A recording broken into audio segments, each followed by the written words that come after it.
Hi everyone, నేను మీ Ganesh sir.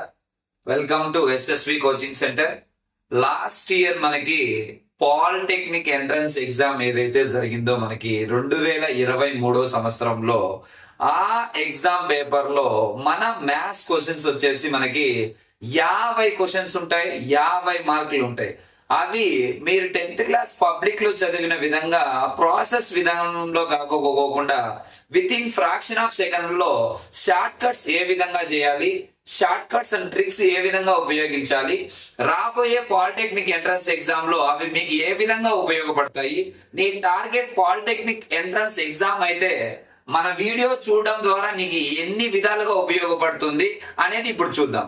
ఈ రోజు వచ్చేసి పాలీసెట్ ఎంట్రన్స్ ఎగ్జామ్ 2023 లో మనకి ఫస్ట్ క్వశ్చన్ ఏమి ఇచ్చాడంటే మనకి in a competitive examination 1 mark is awarded for each correct answer. ఒక కాంపిటేటివ్ ఎగ్జామ్ జరుగుతుందంట, ఒక క్వశ్చన్ కి వచ్చేసి రైట్ చేస్తే 1 మార్క్ అనేది ఇవ్వడం జరుగుతుందంట. Next, while half mark is deducted for each wrong answer. ఒకవేళ నువ్వు ఒక క్వశ్చన్ అనేది తప్పు చేస్తే నీకు మార్క్ అనేది డిడక్ట్ అవుతుంది అన్నాడు. నెక్స్ట్ వచ్చేసి if A student answered 120 questions, ఆ ఎగ్జామినేషన్ అనేది ఎన్ని మార్క్స్ జరిగిందంటే 120 క్వశ్చన్స్ జరిగిందంట. ఆ 120 క్వశ్చన్స్ స్టూడెంట్ అటెంప్ట్ చేశాడంట. Next, and got 90 marks, then the number of questions that the student answered correctly is. ఆ స్టూడెంట్ ఆ ఎగ్జామ్ అయిపోయిన తర్వాత ఆఫ్టర్ కంప్లీషన్ ఆఫ్ ఎగ్జామ్ ఎన్ని మార్క్స్ ఆ అబ్బాయికి వచ్చాయంటే 90 మార్క్స్ వచ్చాయి. ఆ అబ్బాయి అయినా అమ్మాయి అయినా మనకి ఎన్ని మార్క్స్ వచ్చాయన్నా మనకి 90 మార్క్స్ వచ్చాయి ఆ ఎగ్జామ్ రాయడం ద్వారా. నెక్స్ట్ ఏమంటున్నాడు అంటే then the number of questions that the student answered correctly is అంటున్నాడు అన్న. అంటే ఆ స్టూడెంట్ ఎన్ని నెంబర్ ఆఫ్ క్వశ్చన్స్ కరెక్ట్ చేసింటే వాళ్ళకి 90 మార్క్స్ అనే ఫైనల్ గా మనకి రైట్ ఆన్సర్స్ ఉంటాయి, రాంగ్ ఆన్సర్స్ ఉంటాయి కదా. అవన్నీ క్యాలిక్యులేషన్ అన్ని అయిపోయిన తర్వాత ఫైనల్ గా 90 మార్క్స్ అనేవి వాళ్ళు పొందడం జరిగింది కదా. కాబట్టి ఎన్ని క్వశ్చన్స్ రైట్ చేశాడు అని అడుగుతున్నాడు. రైట్ ఆల్రెడీ ఎన్ని క్వశ్చన్స్ చేశాడు అని తెలిస్తే మనకు రాంగ్ అనేది తెలుస్తుంది కదా. చూద్దాం ఫ్రాక్షన్ ఆఫ్ సెకండ్ లో ఎలా చేయాలంటే దీనిలో నేను టోటల్ 3 షార్ట్ కట్లు చూపిస్తా. మొత్తం నీకు ఏది ఈజీ అయితే అది నీ మైండ్ లో పెట్టుకో. ఫస్ట్ షార్ట్ కట్ నెంబర్ 1 అన్న. ఇప్పుడు ఎగ్జామ్ అనేది ఎన్ని క్వశ్చన్స్ జరుగుతుంది అన్న మనకి 120 క్వశ్చన్స్ జరుగుతుంది. ఎన్ని క్వశ్చన్స్ కి 120 క్వశ్చన్స్ కి. ఇప్పుడు right correct answers, wrong answers చూద్దాం.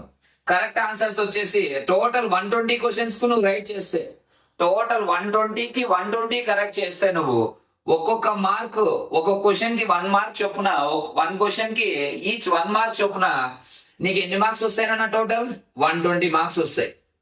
120 క్వశ్చన్స్ ఉన్నాయి. 120 క్వశ్చన్స్ కి నువ్వు కరెక్ట్ చేస్తే ఎవ్రీ క్వశ్చన్ రైట్ అయితే ఒక్కొక్క క్వశ్చన్ కి ఒక్కొక్క మార్క్ చొప్పున నీకు 1 మార్క్ చొప్పున టోటల్ ఎన్ని మార్క్స్ వస్తాయన్నా నీకు 120 మార్క్స్ వస్తాయి. ఒకవేళ 120 క్వశ్చన్స్ అటెంప్ట్ చేసావు, ప్రతి క్వశ్చన్ రాంగ్ చేసావు అన్న, అంటే ఎవ్రీ క్వశ్చన్ రాంగ్ అయిపోయింది. ఒక్క క్వశ్చన్ కూడా నీకు రైట్ లేదు అంటే నీకు ఒక్కొక్క క్వశ్చన్ కి ఎన్ని డిడక్ట్ అవుతానన్నా హాఫ్ మార్క్ డిడక్ట్ అవుతాయి. టోటల్ గా నీకు ఎన్ని మార్క్స్ మైనస్ అవుతాయి 60 మార్క్స్ మైనస్ అవుతాయి. అన్నికన్నీ టోటల్ కరెక్ట్ అయితే 120 మార్క్స్, అన్నికన్నీ రాంగ్ అయితే -60 మార్క్స్ అవుతాయి. దాని ఫైనల్ గా ఇక్కడ మిడిల్ లో ఎప్పుడు ఏం చేసుకోవాలంటే నీకు ఫైనల్ గా ఎన్ని మార్క్స్ వచ్చాయి అది మిడిల్ లో పెట్టుకోవాలి. ఫైనల్ గా ఎన్ని మార్క్స్ వచ్చాయో అది మిడిల్ లో పెట్టుకోవాలి. ఫైనల్ గా ఎన్ని మార్క్స్ వచ్చాయో దాన్ని మిడిల్ లో పెట్టుకొని చూడండి అన్న. 120 లో -90 తీసేస్తే ఎన్ని మార్క్స్ వస్తాయన్నా ఇక్కడ 30 మార్క్స్. అదే -60 లో -90 తీసేస్తే ఎంత 150. -60 బాగా వినండి అన్న. 120 లో 90ని డిడక్ట్ చేస్తే ఎన్ని వస్తాయి 30 మార్క్స్ వస్తాయి. అదే -60 లో -90 సబ్ట్రాక్షన్ చేస్తే 150 అన్నారు కదా. Okay done. ఇప్పుడు వచ్చేసి ఇది ఏ రేషియోలోకి వచ్చింది మనకి 30:, కరెక్ట్ ఆన్సర్స్ కింద ఎంత వచ్చింది మనకి 150 వచ్చింది. రాంగ్ ఆన్సర్స్ కింద ఎంత వచ్చింది అన్న మనకి 30 వచ్చింది. మళ్ళా చెప్తున్నాను వినండి. 120 క్వశ్చన్స్ ఉంటాయి. 120 క్వశ్చన్స్ రైట్ చేస్తే 120 మార్క్స్, 120 క్వశ్చన్స్ రాంగ్ చేస్తే ఒక క్వశ్చన్ కి హాఫ్ మార్క్ డిడక్ట్ అయితే నీకు టోటల్ -60 మార్క్స్ వస్తాయి. నువ్వు టోటల్ ఫైనల్ గా ఎన్ని మార్క్స్ నీకు వచ్చినాయి అంటే 90 మార్క్స్ వచ్చినాయి. 120లో 90 తీసేస్తే 30, -60లో -90 సబ్ట్రాక్షన్ చేస్తే 150. ఇప్పుడు చూడన్నా ఇది రేషియోలో ఉంది, 31 జా 35 జా 150, 31 జా 30, 35 జా 150. అన్న బాగినండి. కరెక్ట్ ఆన్సర్స్ ఎన్ని పార్ట్స్ ఉన్నాయన్నా? 5 పార్ట్స్. రాంగ్ ఆన్సర్స్ ఎన్ని పార్ట్స్ ఉన్నాయన్నా? 1 పార్ట్ ఉంది. రెండు కలిపితే ఎన్ని పార్ట్స్ అయినా మనకి 6 పార్ట్స్ అవుతుంది.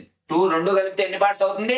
6 పార్ట్స్ అవుతుంది. నానా కరెక్ట్ ఆన్సర్స్ ఏమో 5 పార్ట్స్ ఉన్నాయి నువ్వు రైట్ చేసినవి, రాంగ్ ఆన్సర్స్ ఏమో 1 పార్ట్ ఉన్నాయి. ఇప్పుడు టోటల్ గా మనకి ఎన్ని ఉన్నాయన్నా? 5 parts correct plus 1 part wrong. రెండు కలిపితే మనకు టోటల్ 6 పార్ట్స్ కదా క్వశ్చన్స్ ఉండేది. టోటల్ ఎన్ని క్వశ్చన్స్ ఉన్నాయి? 120 questions.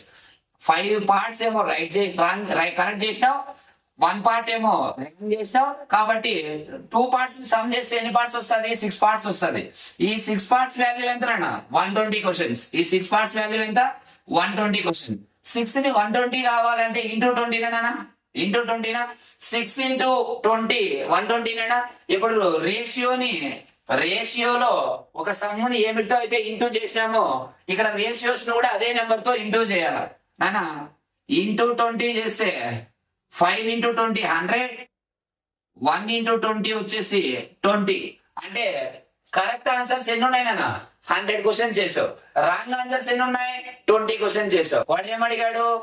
Then the number of questions that the student answered correctly is అంటున్నాడు. అంటే కరెక్ట్లీ ఎన్ని క్వశ్చన్స్ చేశాడు అంటున్నాడు. అంటే కరెక్ట్ ఎన్ని చేసావు? 100 క్వశ్చన్స్ చేసావు. ఇది first type of short cut. Next second type short cut ఏ విధంగా ఉంటుందో చూద్దాం.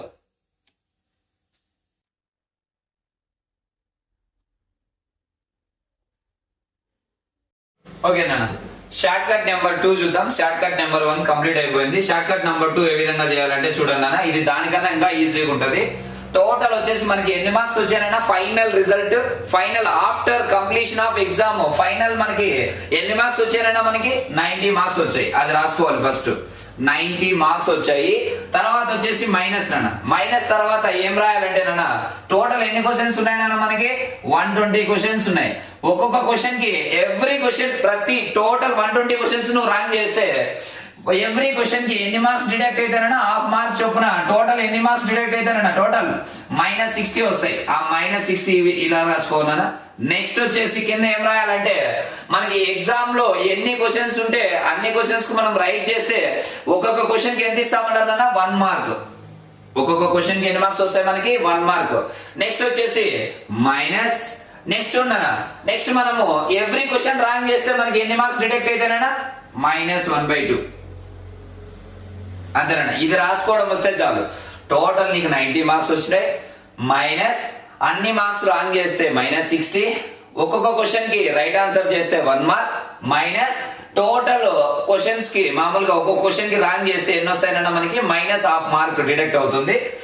టోటల్ క్వశ్చన్స్ కి రాంగ్ అయితే -60, ఒక్కొక్క క్వశ్చన్ కి రాంగ్ ఎంతనా? -1/2.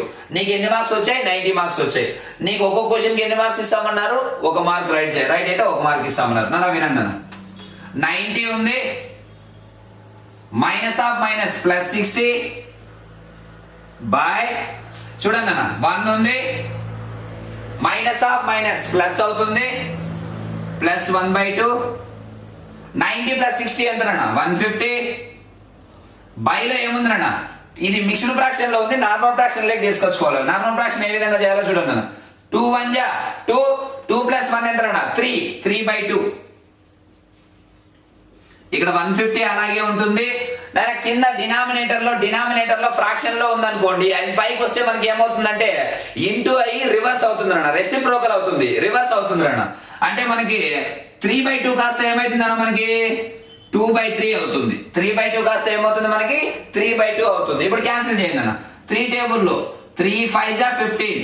అంటే ఇప్పుడు మనకి ఇక్కడ పక్కలో 0 ఉంది కాబట్టి ఏమైతుంది అన్నది 50 అవుతుంది. 15 డబల్ చేస్తే ఎంతనన్నా? 100. 15 డబల్ చేస్తే ఎంత? 100. అంటే మనకి కరెక్ట్ ఆన్సర్స్ చేయడానికి ఇది సెకండ్ షార్ట్ కట్ అనమాట. ఎంత వచ్చిందన్న? ఇక్కడ కూడా 100. నెక్స్ట్ థర్డ్ షార్ట్ కట్ ఏ విధంగా చేయాలో చూపిస్తాను చూడండి అన్న. థర్డ్ షార్ట్ కట్ అనేది మనము ఆప్షన్ల వైజే చేస్తాం అన్న. ఇంత కూడా అవసరం లేదు, నీకు బాగా అర్థమైంటే ఆప్షన్ల వైజే చేయొచ్చు అన్న. థర్డ్ షార్ట్ కట్ చూడండి అన్న. ఫస్ట్ ఆప్షన్ తీసుకుంటున్నాను 90. 90 క్వశ్చన్స్ రైట్ అయితే ఒక్కొక్క క్వశ్చన్ కి నీకు ఎన్ని మార్క్స్ వస్తాయన్నా 1 మార్క్ చొప్పున టోటల్ ఎన్ని మార్క్స్ రావాలా 90 మార్క్స్ రావాలా టోటల్ ఎన్ని మార్క్స్ రావాలా 90 మార్క్స్ నువ్వు 90 కరెక్ట్ చేసినావంటే టోటల్ 120 ఎగ్జామ్ 120 క్వశ్చన్స్ లో టోటల్ 90 రైట్ చేసినావంటే ఎన్ని క్వశ్చన్స్ రాంగ్ చేసినట్లనా 30 క్వశ్చన్స్ వచ్చేసి రాంగ్ చేసినట్లు ఒక్కొక్క క్వశ్చన్ కి హాఫ్ మార్క్ చొప్పున టోటల్ ఎన్ని డిడక్ట్ అవుతాయన్నా 15 మార్క్స్ డిడక్ట్ అవుతాయి అక్కడేమో 90 క్వశ్చన్స్ రైట్ చేసింటే 90 మార్క్స్ వచ్చాయి 30 క్వశ్చన్స్ రాంగ్ చేసింటే 15 మార్క్స్ మైనస్ అయినాయి అంటే 90లో 15 మైనస్ చేసి ఎన్ని మార్క్స్ నీకు ఫైనల్ గా వచ్చింది 75 మార్క్స్ వచ్చాయి అంటే నీకు ఫైనల్ గా ఎన్ని మార్క్స్ వచ్చాయి ఇక్కడ 90 మార్క్స్ కానీ ఇక్కడ ఏమొచ్చింది 75 మార్క్స్ కాబట్టి first option wrong next second option substitute చేద్దాం నాన్న 100 అన్నాడు 100 క్వశ్చన్స్ రైట్ చేశాడు అంటున్నాడు 100 అంటే నీకు ఒక్కొక్క క్వశ్చన్ కి ఎన్ని మార్క్స్ వస్తాయన్నా 1 మార్క్ చొప్పున టోటల్ ఎన్ని మార్క్స్ 100 మార్క్స్ నువ్వు టోటల్ 120 క్వశ్చన్స్ ఉంటే 100 రైట్ చేసినావంటే 20 రాంగ్ చేసినట్లేనా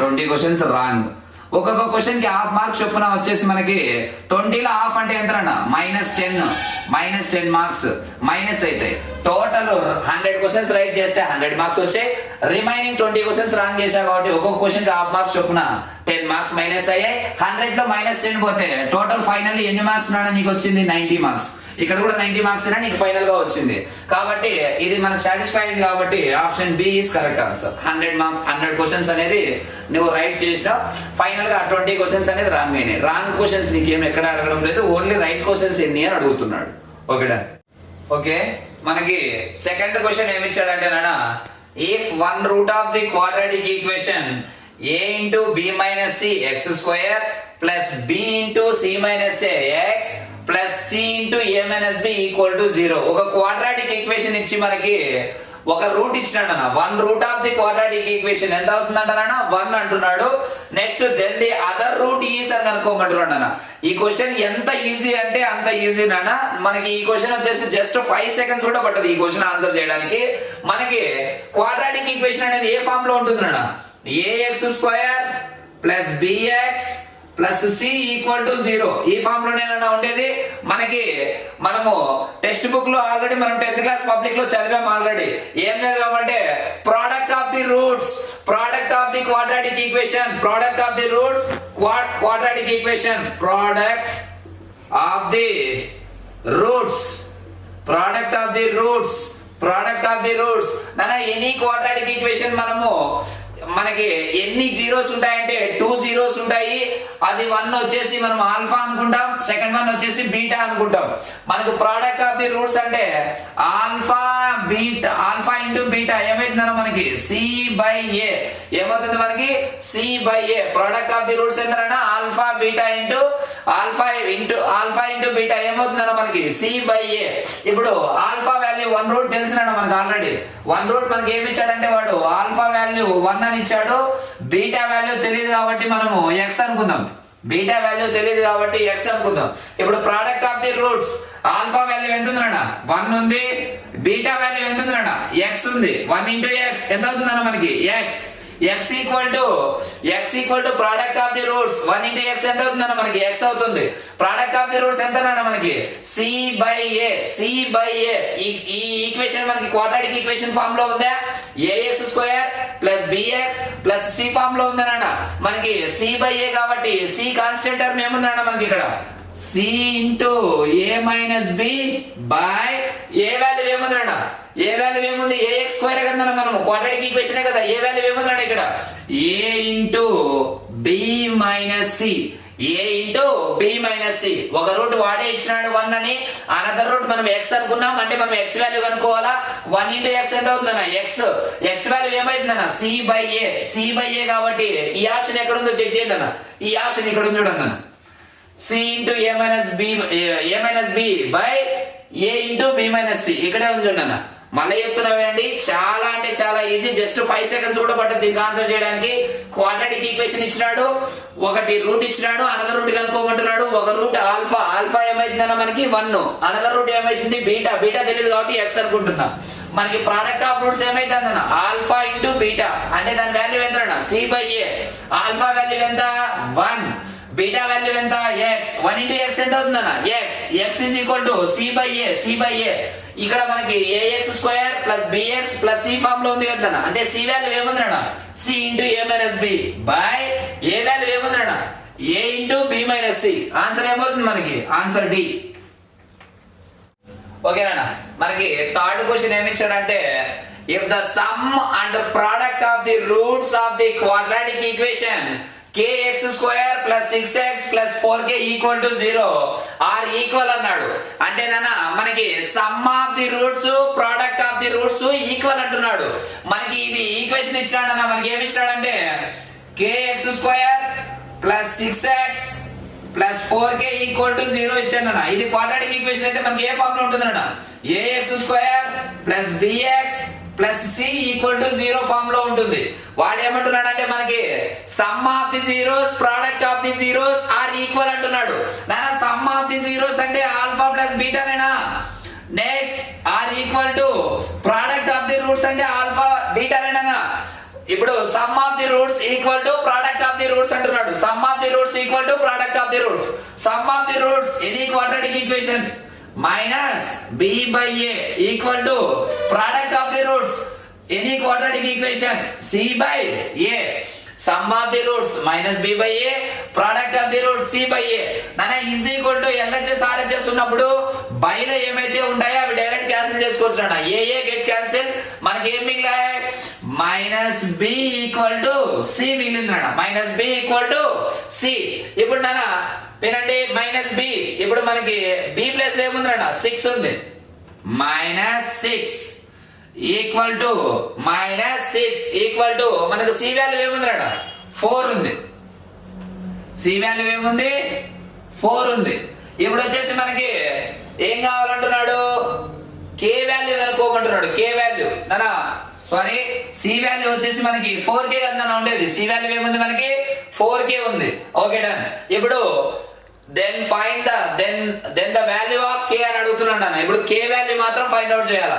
ఇప్పుడు k వాల్యూ అంటే చూడండి అన్న k ఇక్కడ LHS RHS రూల్స్ లో k ఇక్కడే ఉంది ఇంటూ k ఇంటూ 4k ఉంది కాబట్టి k అక్కడే ఉంటుంది. ఈ ఇంటూ 4 కాస్త ఈ సైడ్ సేమ్ అవుతుంది అన్న మైనస్ 6/4 2 2 జా 4 2 3 జా 6 అంటే మనకి k వాల్యూ ఏమొచ్చింది అన్న మైనస్ 3/2 మైనస్ 3/2 ఎక్కడ ఉందన్న మైనస్ 3/2 ఇక్కడే ఉందన్న. మళ్ళా చెప్తున్నా వినండి kx square plus 6x plus 4k equal to 0 అని ఇచ్చిండు. అది ఏ ఫామ్ లో ఉందంటే ax square plus bx plus c form లో ఉంది. వాడు మన క్వశ్చన్ లోనే మెన్షన్ చేశాను అన్న sum of the product of the roots అనేది ఈక్వల్ అన్నాడు. Sum of the products of the roots equal అన్నాడు. అంటే సమ్ ఆఫ్ ది రూట్స్ ఎంత alpha plus beta. Product of the roots ఎంత alpha beta. Some of the roots ఎంత minus b by a. Product of the roots ఎంత c by a. a get cancel minus b value వీడు ఏముందన్న 6 ఉంది. ఇక్కడ minus ఉంది కాబట్టి minus 6 పెట్టుకున్నా equal to C value మిగిలింది. సి వాల్యూ ఏముందన్న మన కాన్స్టెంట్ 4k ఉంది. నువ్వు k వాల్యూ కనుక్కోవాలి కాబట్టి ఇక్కడ LHS RHS రూల్స్ లో 4 ఇంటూ k అని పలుకుతాం కదా. ఈ ఇంటూ ఈ సైడ్ సేమ్ అవుతుంది బై అవుతుంది 2 2 జా 4 2 3 జా 6. k వాల్యూ ఫైనల్ గా ఏమైందన్న minus 3/2. Okay next question if the lengths of the diagonals of a rhombus are 24 centimeters and 10 centimeters then each side of the rhombus is నానా ఈ క్వశ్చన్ చేయడానికి అయితే 5 కన్నా ఇంకా తక్కువే పడుతుంది అన్న. అంత ఈజీ ఈ క్వశ్చన్. చూడండి మనకి రాంబస్ అనేది ఏ షేప్ లో ఉంటుంది అన్న కైట్ షేప్ లో ఉంటుంది కదా. రాంబస్ అనేది కైట్ షేప్ లో ఉంటుంది అన్న.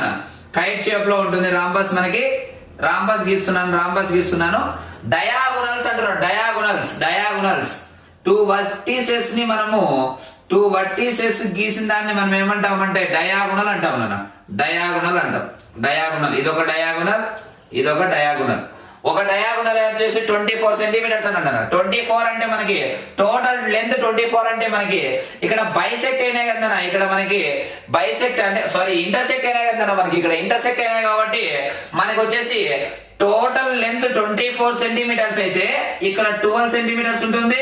ఇక్కడ 12 సెంటీమీటర్స్ ఉంటుంది. టోటల్ లెంత్ డయాగోనల్ 24 కదన్నా. ఇక్కడ హాఫ్ ఇంటర్సెక్ట్ అయినా కదన్నా. వేరే డయాగోనల్ ఇంకో డయాగోనల్ అనేది ఇంటర్సెక్ట్ అయినాయి. ఇక్కడ మనకి అనదర్ డయాగోనల్ ఈ డయాగోనల్ అనేది ఇంటర్సెక్ట్ అయినాయి కాబట్టి మనకి ఇక్కడ 12 సెంటీమీటర్స్ ఉంటుంది. ఇక్కడ 12 సెంటీమీటర్స్ ఉంటుంది. నెక్స్ట్ ఎంత అన్నాడు ఇంకో డయాగోనల్ అనదర్ డయాగోనల్ లెంత్ ఎంత అన్నాడు 10 సెంటీమీటర్స్ అన్నాడు. అంటే ఇక్కడ 5 సెంటీమీటర్స్ ఉంటుంది. ఇక్కడ 5 సెంటీమీటర్స్ ఉంటుంది. నానా ఇక్కడ మనకి ఒక రైట్ యాంగిల్ ట్రయాంగిల్ కనబడుతుందా, ఒక రైట్ యాంగిల్ ట్రయాంగిల్ కనబడుతుందా, ఒక రైట్ యాంగిల్ ట్రయాంగిల్ కనబడుతుందా నాన్న. ఆ రైట్ యాంగిల్ ట్రయాంగిల్ సైడ్ తీసుకుంటున్నా చూడన్నా, ఒక రైట్ యాంగిల్ ట్రయాంగిల్ ని సైడ్ తీసుకుంటున్నా. ఈ లెంత్ కింద మనకి అడ్జసెంట్ తెలిసింది, ఎంత తెలిసింది మనకి 5 సెంటీమీటర్స్ తెలిసింది. నెక్స్ట్ ఆపోజిట్ వాల్యూ తెలిసింది, ఆపోజిట్ వాల్యూ ఎంత ఉందన్నా మనకి 12 సెంటీమీటర్స్ ఉంది. మనకి ఏం కనుక్కోవాలి, సైడ్ కనుక్కోమంటున్నాడు. అంటే రైట్ యాంగిల్ ట్రయాంగిల్ ఇది హైపోటెనస్ ఏనా, ఇది రైట్ యాంగిల్ ట్రయాంగిల్ 90 డిగ్రీస్ కదా, పర్పెండిక్యులర్ గా ఇక్కడ పర్పెండిక్యులర్ అంటే మనకు 90 డిగ్రీస్ వస్తుంది కదా. కాబట్టి రైట్ యాంగిల్ ట్రయాంగిల్ లో మనకి అడ్జసెంట్ 5 సెంటీమీటర్స్, ఆపోజిట్ 12 ఉంది. మనకి హైపోటెనస్ కనుక్కోవాలంటున్నాడు, హైపోటెనస్. ఎందుకంటే మనకి రాంబస్ లో ఒక సైడ్ కనుక్కుంటే చాలు కదా, ఎందుకంటే ఆల్ సైడ్స్ ఆర్ ఈక్వల్ కదా. ప్రాపర్టీ రాంబస్ ప్రాపర్టీ మనకి ఐడియా ఉండాలి, ఆల్ సైడ్స్ ఆర్ ఈక్వల్. ఒక సైడ్ కనుక్కుంటే అన్ని సైడ్స్ అవే ఉంటాయి అన్న. మనకి ఏం కనుక్కోమన్నాడు, then each side of the rhombus అన్నాడు. ఒక సైడ్ కనుక్కుంటే ఆల్ సైడ్స్ ఆర్ ఈక్వల్ అన్న, ఒక సైడ్ కనుక్కుంటే మనకి అన్ని సైడ్లు అదే ఆన్సర్ అవుతుంది అన్న. వినండి అన్న, ఇక్కడ 5 ఉంది 12 ఉంది. నీకు పైథాగరస్ ట్రిప్లెట్స్ ఐడియా ఉంటే డైరెక్ట్ ఆన్సర్, ఒకవేళ ఐడియా లేకపోతే ఏం చేయాలి సార్, ఇక్కడ ఏంటండి అన్న, ఇప్పుడు మనము ఏబిసి పెట్టుకుంటాం కదా. ఏబిసి అంటే మనకి మనం రైట్ యాంగిల్ ట్రయాంగిల్ ఏం వాడతాం, పైథాగరస్ థీరం వచ్చేసి మనకి AC² = AB² + BC² అంటాం. అవన్నీ ఏం మీకు గుర్తుండాల్సిన అవసరం లేదు, ఒకటే బాగా గుర్తు పెట్టుకోండి. 5² ఎంతనా 25, 12² ఎంత కన్నా 144. ఈ రెండింటిని యాడ్ చేయండి, 144 25, 144 25 ఎంతనా 169. 169 ఏ దాని స్క్వేర్ అన్న 13². ఒక సైడ్ ఎంత అవుతుందన్న మనకి 13 సెంటీమీటర్స్. ఇది కూడా ఎంత అవుతుంది 13 సెంటీమీటర్స్. ఇది కూడా ఎంత అవుతుంది 13 సెంటీమీటర్స్. ఇది కూడా ఎంత అవుతుందన్న 13 సెంటీమీటర్స్. 13 ఆన్సర్ ఎక్కడ ఉంది, ఇక్కడ ఉంది అన్న. మళ్ళీ చెప్తున్నాను, చాలా అంటే చాలా ఈజీ. ఒక రాంబస్ గీసుకున్నాం, రాంబస్ షేప్ గీసుకున్నాం, కైట్ షేప్ లో ఉంటుంది. డయాగోనల్స్ వచ్చేసి మనకి ఇక్కడ పర్పెండిక్యులర్ గా ఇంటర్సెక్ట్ అయినాయి ఇక్కడ. కాబట్టి డయాగోనల్ లెంత్ 24 అంటే, టోటల్ లెంత్ 24 అంటే ఇక్కడ 12 ఉంటుంది, ఇక్కడ హాఫ్ 12 ఉంటుంది. ఇక్కడ డయాగోనల్ ఈ లెంత్ వచ్చేసి టోటల్ 10 అంటున్నాడు. ఇక్కడ 5 ఉంటుంది, ఇక్కడ 5 ఉంటుంది. మొత్తం వచ్చేసి మనకి ఇక్కడ రైట్ యాంగిల్ ట్రయాంగిల్ ఒకటి కనపడుతుంది కదా, ఎందుకంటే ఒక రైట్ యాంగిల్ నీకు ఇష్టం ఏది వస్తే అది తీసుకున్నా.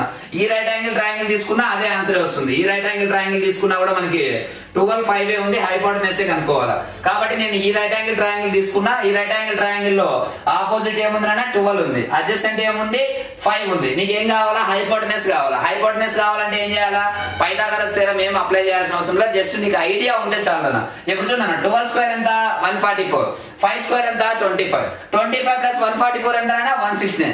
169 ఏదాని స్క్వేర్ మనకి 13², ఏదాని స్క్వేర్ 13². కాబట్టి ఈ సైడ్ ఎంత అవుతుందన్న మనకి 13 అవుతుంది. మనకి ఆన్సర్ ఎంత అవుతుంది 13 అవుతుంది. ఓకేనా, in the given figure PA is the tangent అన్న. ఇక్కడ PA ఇచ్చినాడు, వాడే PA టాంజెంట్ అంటే ఏదైనా సర్కిల్ కి ఒక పాయింట్ దగ్గర ఒక పాయింట్ టచ్ చేస్తూ గీసిన లైన్ ని మనం ఏమంటాం అంటే టాంజెంట్ అంటాం. Next, from an external point P to the circle the center O, to the circle center O. Next వచ్చేసి నెక్స్ట్ ఏమంటున్నాడు అంటే, if the radius of the circle is 3 centimeters. నాన్న radius of the circle ఎంత ఉందన్న, radius of the circle 3 centimeters. radius of the circle ఏముందన్న 3 centimeters. Next, and PA is equal to 4 centimeters. tangent length వాడే ఇచ్చినాడు. PA is equal to ఎంత అన్న 4 centimeters. then the length of PB అని అంటున్నాడు, length of PB. ఇక్కడ నుంచి ఇక్కడికి మాత్రమే లెంత్ అడుగుతున్నాడు. ఈ లెంత్ మనకు అవసరం లేదు, ఓన్లీ PB లెంత్ ఎంత అడుగుతున్నాడు.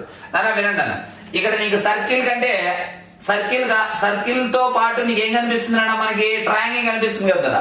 ఆ ట్రయాంగిల్ నేను బయటికి తీసుకొస్తున్నా. ట్రయాంగిల్